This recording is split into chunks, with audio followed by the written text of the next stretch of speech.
Hello प्यारे students, my name is Saif Musba. Welcome to my earth study channel. बच्चों, आज के मैं इस वीडियो में आपके चैप्टर नंबर 2 जिसका नाम है एतबार यानी भरोसा, उसके आज हम लोग क्वेश्चन आंसर करने वाले हैं, आपके सवाल जवाब करने वाले हैं। तो आपका फर्स्ट देखिए, बाबा भारती अपना घोड़ा देखकर क्यों खुश होते थे? बच्चों आप बताओ मुझे, क्यों खुश होते थे? क्योंकि वो बहुत ज़्यादा खूबसूरत था, सबसे अलग था और ऐसा उस इलाके में कोई भी घोड़ा नहीं था, इसलिए वो उसे देखकर बहुत ज़्यादा खुश होते थे। तो अपना जवाब हम देखते हैं, चलें। तो जवाब नंबर आपका 1 है, बाबा भारती का घोड़ा बहुत खूबसूरत और इंतहाई तेज़ रफ्तार था और इसके मुकाबले का घोड़ा सारे इलाके में ना था। उसे सुल्तान कहकर बुलाते और घोड़े को देखकर खुश होते थे। ठीक है। जवाब 2 है आपका, बाबा भारती के घोड़े की चाल कैसी थी? उसकी चाल थी मोर की तरह, मोर जैसे ओदी ओदी घटाओं में नाचता है ना, वैसी चाल थी घोड़े की भी। ठीक है। जवाब 2, बाबा भारती के घोड़े की चाल ऐसी थी जैसे ताउस ऊदी ऊदी घटाओं को देखकर नाच रहा हो। थर्ड क्वेश्चन है आपका, कुल्हन कौन था और बाबा इससे खौफजदा क्यों रहते थे? तो कुल्हन बच्चों एक डाकू था जो कि इलाके के लोग भी उससे बहुत डरते थे। और खौफजदा क्यों रहते थे? क्योंकि कुल्हन ने कहा था ना, ये घोड़ा मेरे पास होना चाहिए। तो बाबा भारती को क्या लगा, कहीं ये मेरा घोड़ा चुरा कर ना ले जाए, इसलिए वो पूरी पूरी रात पहरा भी देते थे और इसीलिए वो खौफजदा रहते थे। तो जवाब देखते हैं हम। जवाब नंबर 3, कुल्हन इस इलाके का मशहूर डाकू था और वो बाबा के घोड़े सुल्तान को हासिल करना चाहता था, इसलिए बाबा इससे खौफजदा रहते थे। सवाल नंबर 4 है आपका, बाबा भारती का घोड़ा देखकर कुल्हन के सीने पर सांप क्यों लौट गए? तो जवाब नंबर 4 है आपका, कुल्हन ने हजारों घोड़े देखे थे लेकिन ऐसा बांका घोड़ा इसकी निगाह से आज तक न गुजरा था। वो सोचता था कि ऐसा घोड़ा इसके पास होना चाहिए, इसलिए इसके दिल पर सांप लौट गया। सवाल नंबर 5 है आपका, अपाहिज बनकर बाबा भारती से किसने मदद मांगी थी? तो जवाब 5, अपाहिज बनकर कुल्हन डाकू ने बाबा भारती से मदद मांगी। तो कुल्हन डाकू ने मदद मांगी थी। सवाल नंबर 6, बाबा भारती ने कुल्हन से क्या दरख्वास्त की? जवाब 6 है आपका, बाबा भारती ने कुल्हन से ये दरख्वास्त की कि इस वाक़ये का जिक्र ना होने पाए कि अपाहिज या गरीब बनकर धोखा दिया। तो वो क्या दरख्वास्त की थी बाबा भारती ने कि तुम इस बात को किसी को मत बताना कि तुमने मेरा घोड़ा चोरी किया, क्योंकि कोई भी गरीबों की फिर मदद नहीं करेगा। सवाल 7 है आपका, बाबा भारती ने कुल्हन से क्यों कहा कि इस वाक़ये का जिक्र किसी से न करना?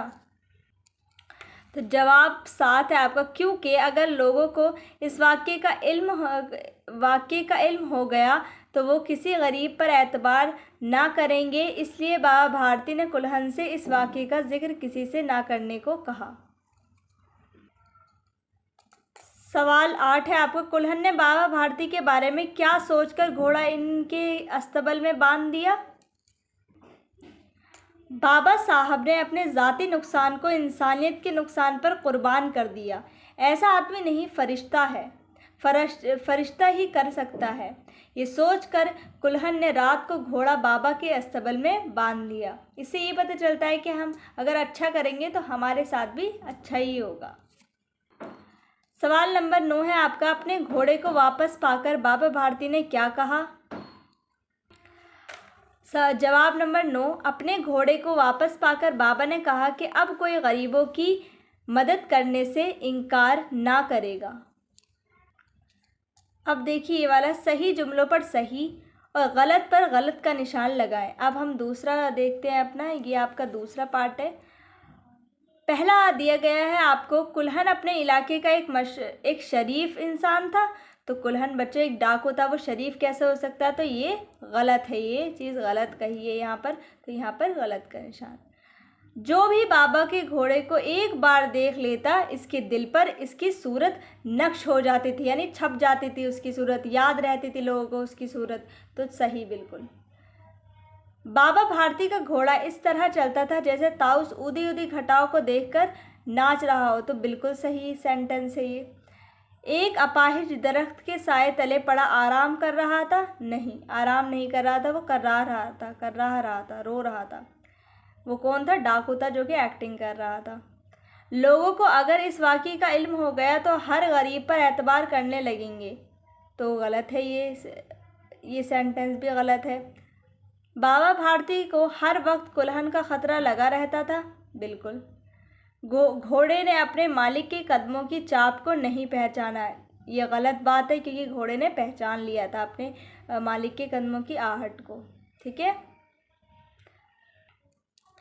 नीचे लिखे हुए लफ्ज़ों को अपने जुमलों में इस्तेमाल कीजिए। ये आपको जुमले दिए गए हैं, यानी एक एक लफ्ज़ दिए गए हैं, इनके जुमले बनाना है। सॉरी, लफ्ज़ दिए गए हैं आप लोगों को, ये इनके जुमले बनाने हैं, यानी सेंटेंस बनाना है आपको पूरे पूरे। जैसे लहलहाना, जैसे हम लिख सकते हैं खेत में फूल लहलहा रहे हैं। फरेफ्ता यानी आशिक। ठीक है।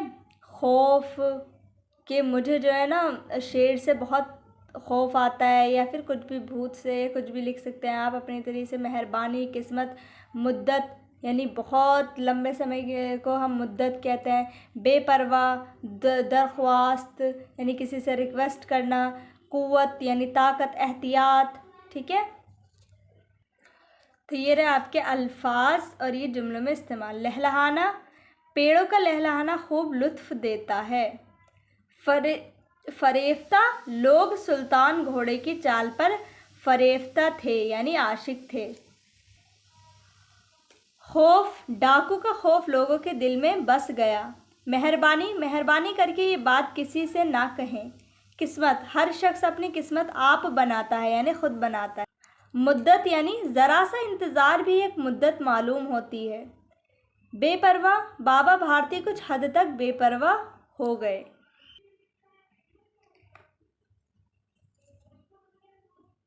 दरख्वास्त, तुमसे सिर्फ एक दरख्वास्त है। कुव्वत, भारी काम करने के लिए कुव्वत ज़रूरी है। एहतियात, घर का दरवाज़ा एहतियात से बंद करना चाहिए। तो बच्चों, आपके क्वेश्चन आंसर यहीं पर कंप्लीट होते हैं। चलिए मिलते हैं नेक्स्ट वीडियो में, तब तक के लिए बाय एंड टेक केयर।